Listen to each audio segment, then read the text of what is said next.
Deep in the whispering pines stood an old cabin. Sarah, a young woman who loved the quiet, had moved in, seeking solitude. She often left the front door unlocked, sometimes even a window ajar, thinking no one was around for miles.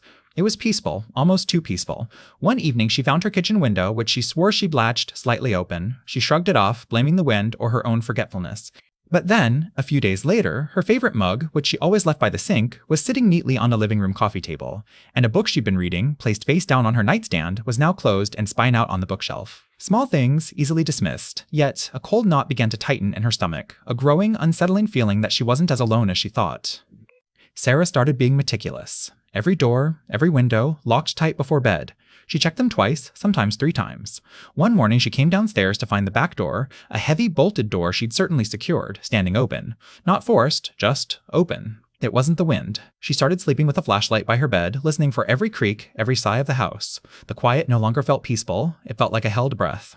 The sound started. Faint footsteps from upstairs when she was downstairs, a whisper of air, not wind, rustling the curtains in an empty room. Sarah would grab her flashlight, heart thudding, and sweep the beam through empty rooms, finding nothing but shadows dancing. Her nerves were frayed, every shadow a potential threat, every sound a confirmation that she wasn't alone. Then came the night she woke up, not to a sound, but to an absolute certainty. A cold, heavy presence filled her bedroom. She lay perfectly still, breath caught in her throat, eyes squeezed shut. She could feel it, the stillness of it, standing right there. After what felt like an eternity, she slowly, carefully opened her eyes just a crack. In the faint, almost imperceptible light from the moon through her window, she saw it, a tall, silent silhouette standing at the foot of her bed, watching her. Panic surged. Every instinct screamed at her to move, but terror froze her in place. She closed her eyes again, pulling the blanket up to her chin, pretending to be asleep. She waited, heart pounding so hard she thought it would burst. The silence stretched, unbearable. When she finally dared to peek again, the figure was gone.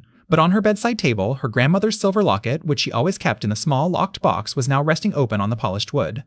Sarah didn't think, didn't pack. She grabbed her keys, jacket, and phone, and bolted.